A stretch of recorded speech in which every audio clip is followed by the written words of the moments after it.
Hi, I'm Bob Trask. This is our weekly reset, and today we're going to talk about our need to belong, because we need to belong. Lack of belonging is wow. It's like there's an emptiness that's not good, and it's all about relationships, isn't it? And as difficult as relationships are, and some relationships never fail to be pretty difficult, we need to belong. You and I just don't do well at all as isolated beings. We need to belong to someone. Dick Prenneke was a real good friend of mine and Mary's, and Dick Prenneke went in his 50s and built a log cabin in the woods in the midst of Alaska, and he lived there for 30 some years. And some people say to me, well, you talk about relationships and you talk about a sense of belonging, but Dick Prenneke lived alone in the wilderness for so many years and he was completely happy. And I agree, he was completely happy. He belonged. He belonged to the wolves and the bears. He belonged to the fish. He belonged to the eagles. He belonged to the freezing cold snow and the deep ice. He belonged to the hot summers. He belonged. He also had a dear friend, Babe Allsworth, who flew in supplies and landed on the lake and brought him supplies. He was a good friend of Dick's. And Dick, even after I met him and spent time with him in the wilderness, he wrote to us, to Mary and me. He wrote to us pretty regularly, and we wrote to him. I've so treasured those letters. And then he said one time, I have so many letters to answer. I mean, John Denver and just all kinds of people went and met him and became his friends. And he said, I have so many letters to answer. I'm having a hard time getting out into the high country. At which point I said, I'm not going to write to you anymore, because I didn't want him writing to me rather than doing what he came there to do. But boy, did he belong. Boy, oh boy, did he ever belong. And he was alone in the wilderness. Brene Brown, who's really a beautifully heroic woman in my life. She's a speaker, she's an author, she's a storyteller, she's just a really cool lady, said, true belonging is the spiritual practice of believing in and belonging to yourself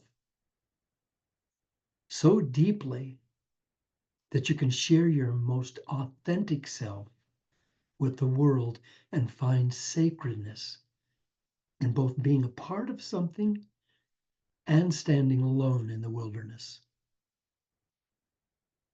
So what Brene is saying is so absolutely accurate. I can't belong with you unless I belong with me, because otherwise, who is it that I'm offering to you in the sense of belonging? How can I offer myself to you if I'm not myself? And to be myself, I have to be in self-forgiveness and self-love and self-respect and self-esteem. I need to know that this person that I am is amazing. And have I fallen down a few times? You bet. And those people who never make mistakes are people who never create anything. If you cannot possibly go forward in your life and do wonderful things without screwing up, you can't do it. It's just impossible. I know. So you have to, and I have to, find within ourselves that foundation of beingness, just to be us, and then belonging to us, belonging as Dick Prentick, to belong to the wilderness. Like you see a tree outside your house or in your yard or and down the street as you walk and you see that tree and you say, that's someone else's tree, it's in their yard. The trees don't belong to anyone. They're part of nature. You can plant a flower and the flower can grow in your yard and you can say, that's my flower, but it's not any more than the bird that lands next to the flower and then flies away. What we're doing is we're enabling, when we plant seeds, we're enabling nature to come into our yard, but nature comes into our yard, but we don't own it. It's still nature. And we can belong to it. And it can belong to us. The flowers belong to us. Oh my goodness. The colors in the face of a pansy. Oh, velvet. They're velvet. And they have little yellow throats, maybe, in some of them, and deeply purple velvet coming away from there, and maybe streaks of red. Oh man, it's like there's nothing more beautiful.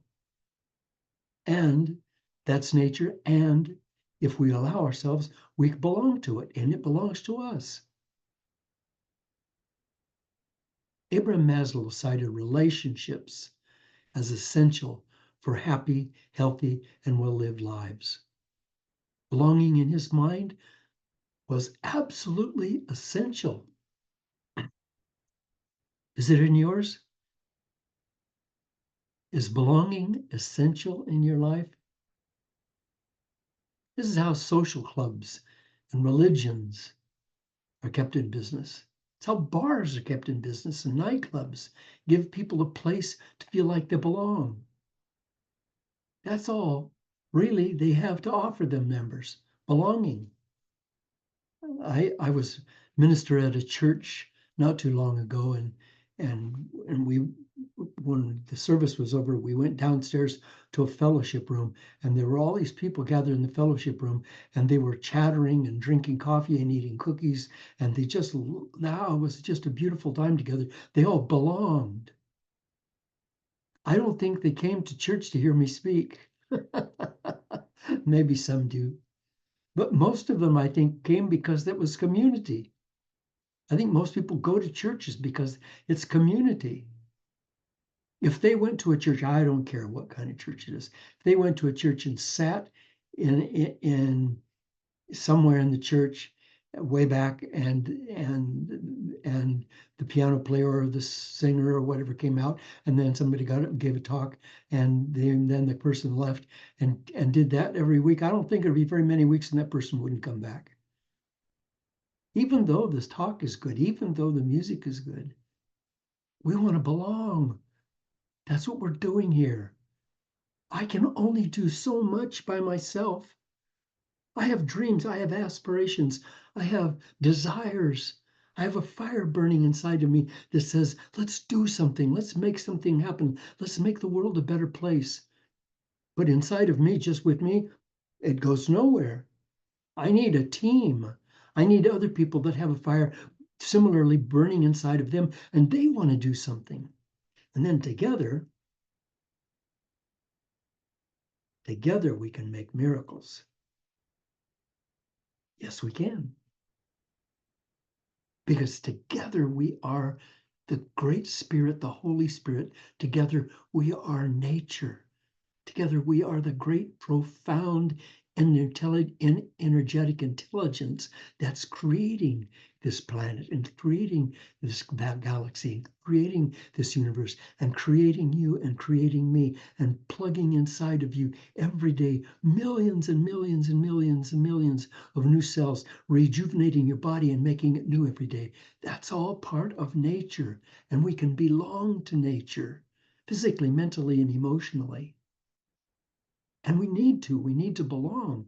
Brian Chesky reminds us that belonging has always been a fundamental driver of humankind.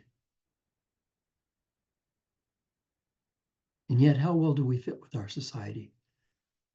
How well do we fit with the people around us?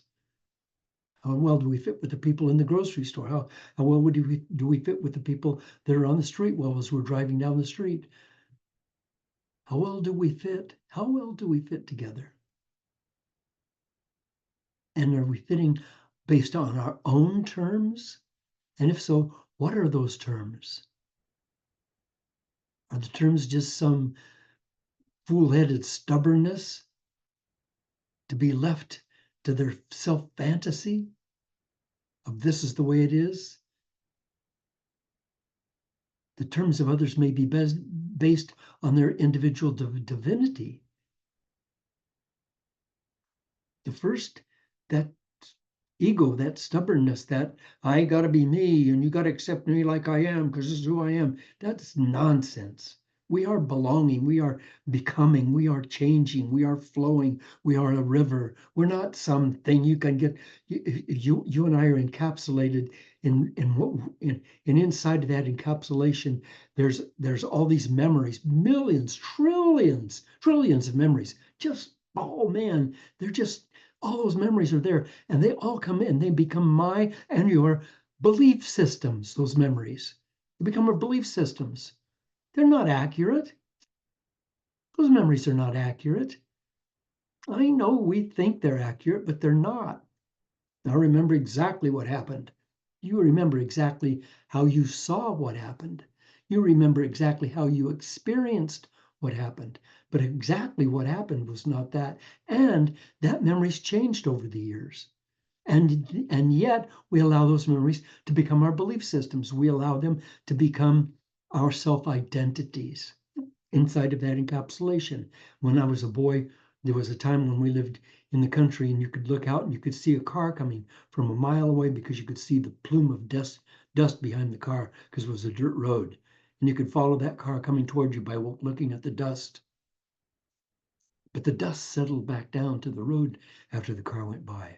An event drives through our life, maybe a horrific event. It drives through our life and it leaves a dust of energy in the air around it. And that energy in that dust around it is filled with memories and ideas and thoughts and opinions. And oh, it shouldn't be like this. And this is terrible. And oh my God, what am I going to do? But let the dust settle. Let it settle. Let it settle down and just become who you are.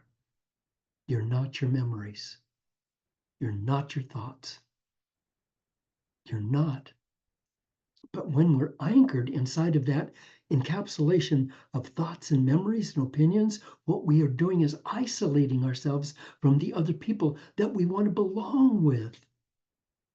We can't belong with them when we're hiding inside of our encapsulation, and they can't belong with us either. But we can invite them out if we're willing to stop being that dust cloud of memories. And if we just let that settle, let it settle, let it settle, let it settle, if we just let that settle and then just be, meditate, learn how to just be without thoughts and just be. Then what happens is that we become available for other people, and then we send a sense of belonging. And then the strangest thing happens is that animals will come to us. After I first learned to meditate and I was a diver, and I'd been diving for a few years and I was diving a certain depth, but I wanted to get down a lot farther and hold my breath longer and I couldn't do it. And then I learned to meditate and then I could get much deeper, much deeper and hold my breath for twice as long as I'd been holding it before. And I felt myself flying through that universe. And because I was meditating, I was getting out of my ego. I was getting out of my memories and my opinions and all that stuff. And I was beginning to flow with nature, flow with the sea. And I was flying. I was underwater, but I was flying because the water was clear. And I was flying. And the birds, the fish around me were birds. They were flying too. And then dolphins would come to me. And I was able to get up on whales and just be with the whales. They weren't afraid of me anymore because I was one with them, because I belonged. I belonged. I was on a long distance run and I was God, I was just running.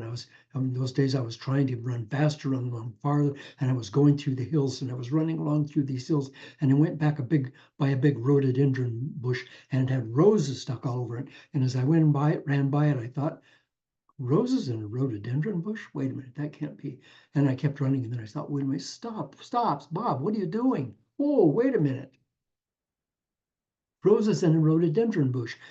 That's more important than the speed you're running. Go back. So I went back and looked. Somebody had taken fresh roses, and just stuck them in this rhododendron bush. It was so beautiful. And as I stood there, I felt myself relax, and I felt myself just becoming who I was. And I looked out on the trail in front of me, and a little bunny rabbit hopped out on the trail. And I saw him, and I just looked at him, and I just encompassed him with love. I just encompassed him with my sense of being.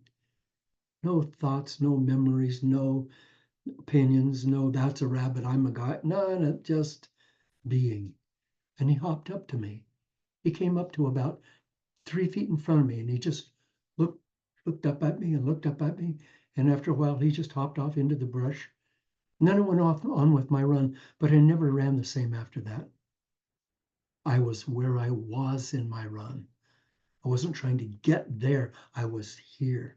Wherever I was in the run, I was feeling my feet. I was feeling my arms. I was feeling the breath.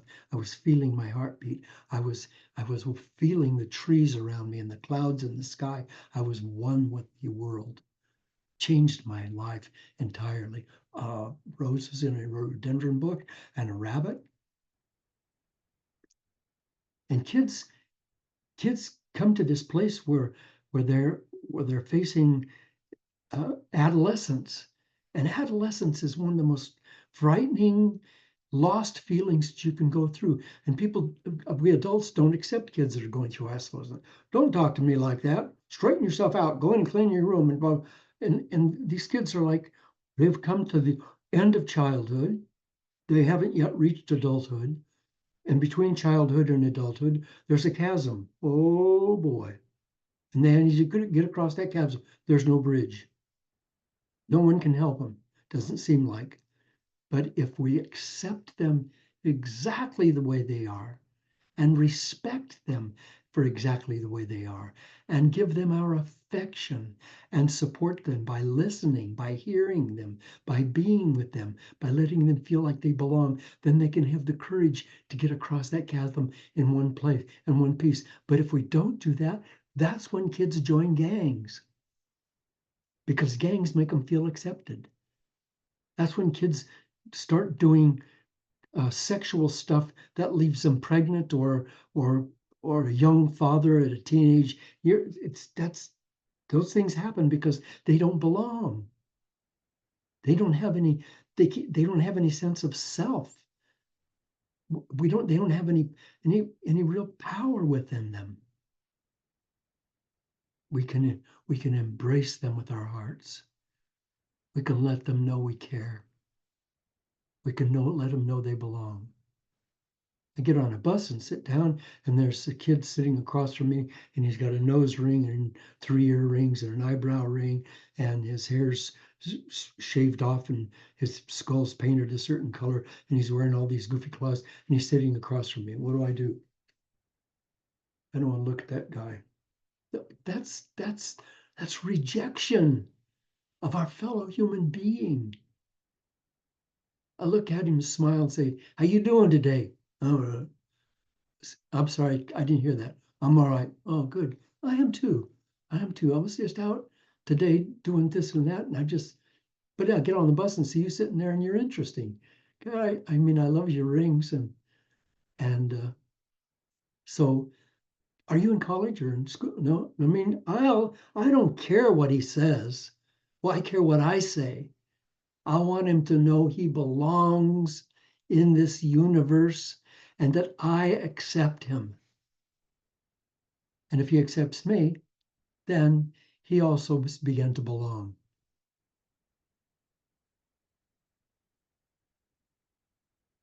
When I was 28 years old, I worked briefly as a prison counselor in San Quentin prison. And to my surprise, on my very first day there, I met several friends, old friends from our housing project, friends I'd gone to school with. They were in there for all sorts of things, for bank robbery, for murder, just some awful things. And they were really astounded because they said to me, Bob, you were worse than any of us. And you're a counselor? How can that be? And I acknowledged that I was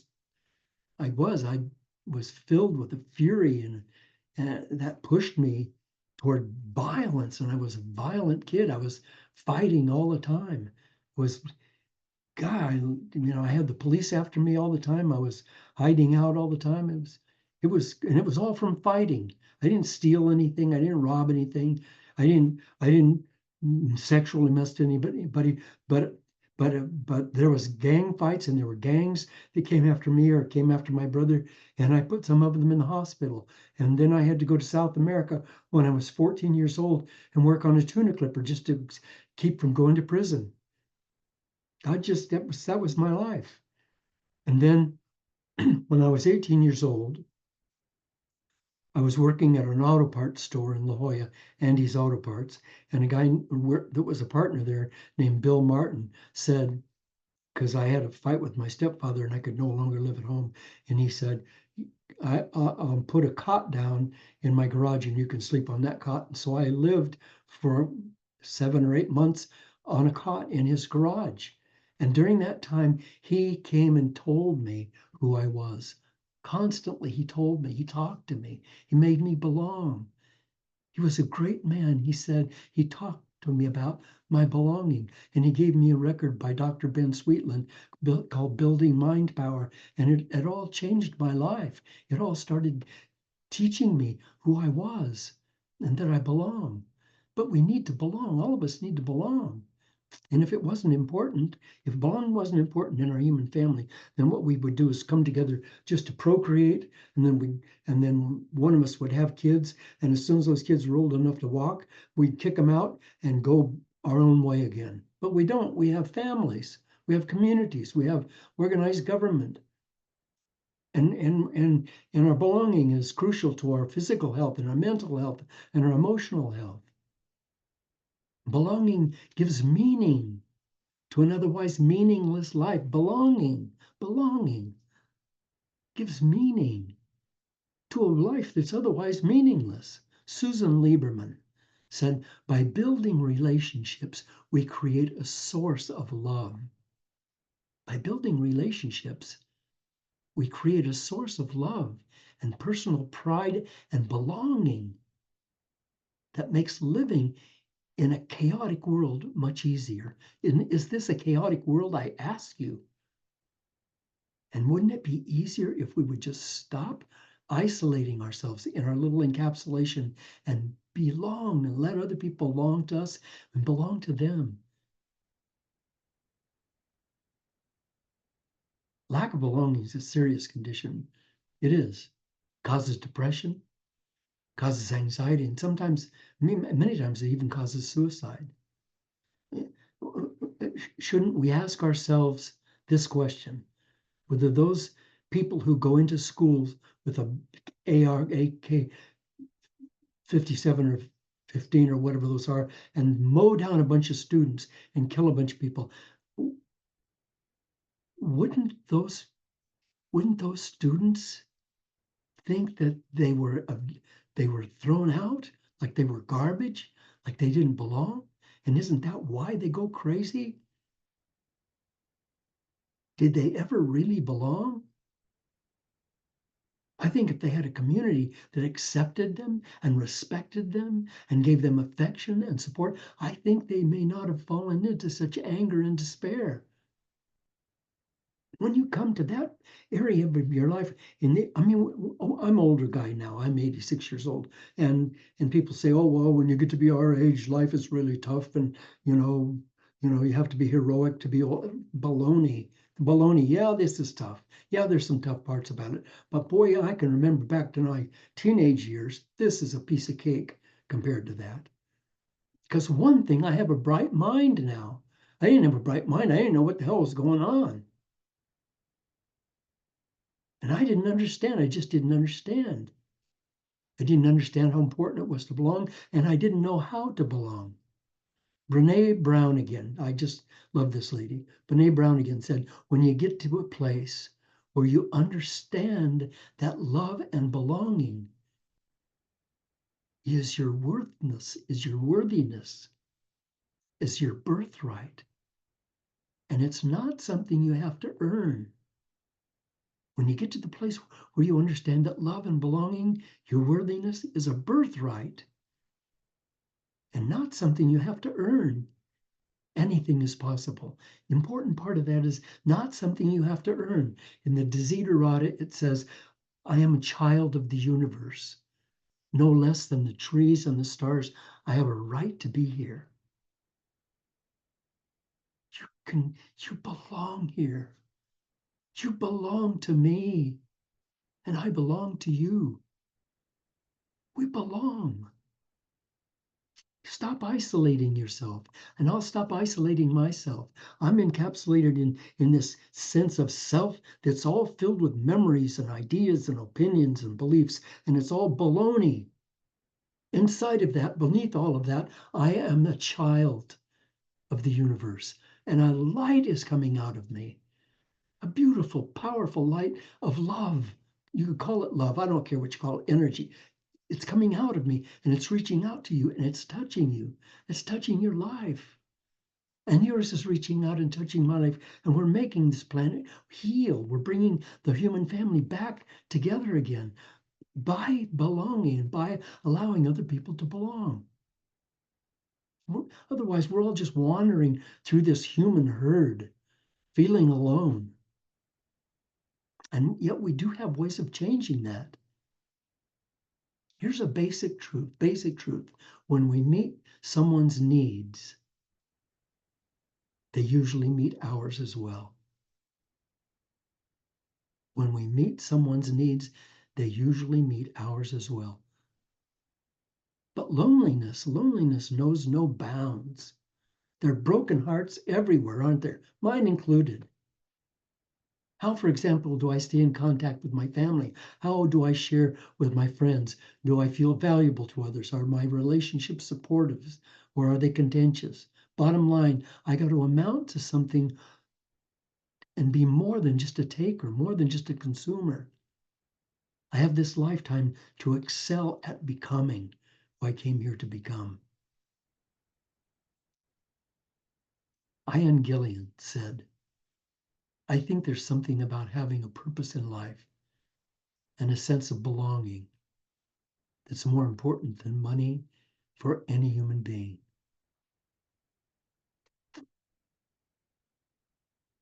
And I want to leave you with a couple of things today.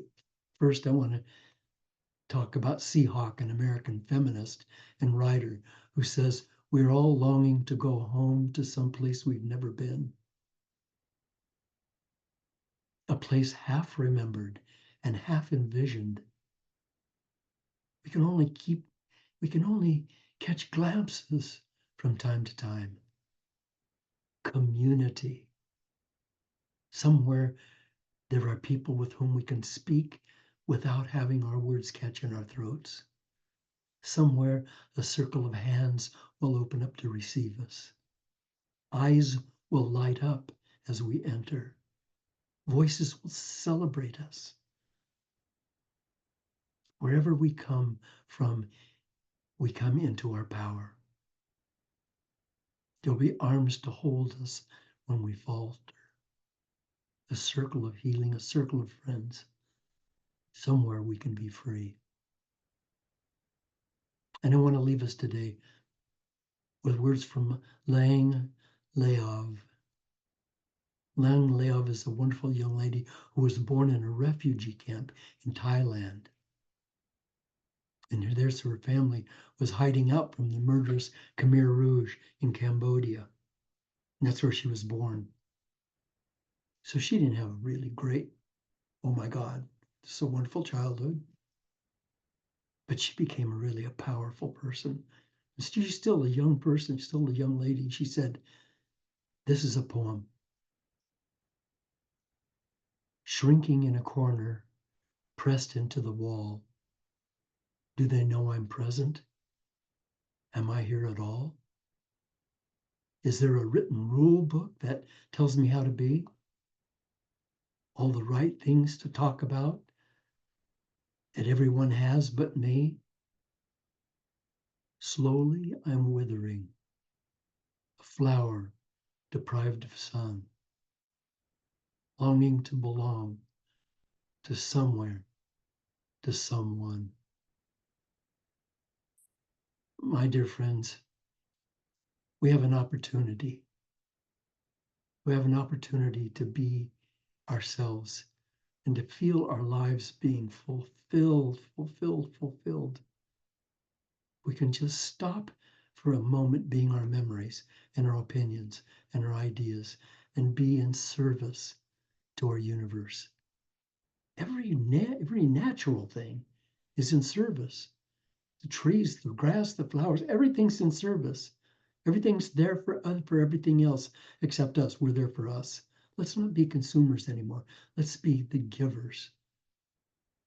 Let's make a difference. When we see that person on the street who's all tattered and dirty and beat up and holding a sign saying anything helps, if we can't give them money, let's give them a smile. Let's send them our love. It makes a difference to them. I've talked to them and I know that. It makes a difference to them if you and I will just smile.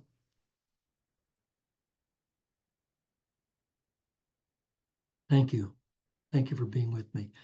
Please go to bobtrask.com and leave a donation. And I've got classes going on. I've got books on Amazon.com. These talks that I'm doing here are on YouTube. You can share them with friends. Please do that. Let's make this movement really work. Thank you. Thanks for being here. I look forward to seeing you next week.